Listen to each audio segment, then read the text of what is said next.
Hello everyone, my name is Mai. I live in Bangkok, Thailand, and I am a wheelchair user.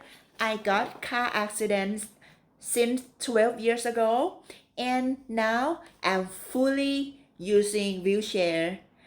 I really passionate on bridge the gap between person with disabilities and non-disabled because I think we live in the same society and accessibility matters. So if you really want to bridge the gap between this inequality, please join us, APNA, and we will make the world is more and more accessible for everyone, especially for a person who using wheelchair and also every special needs.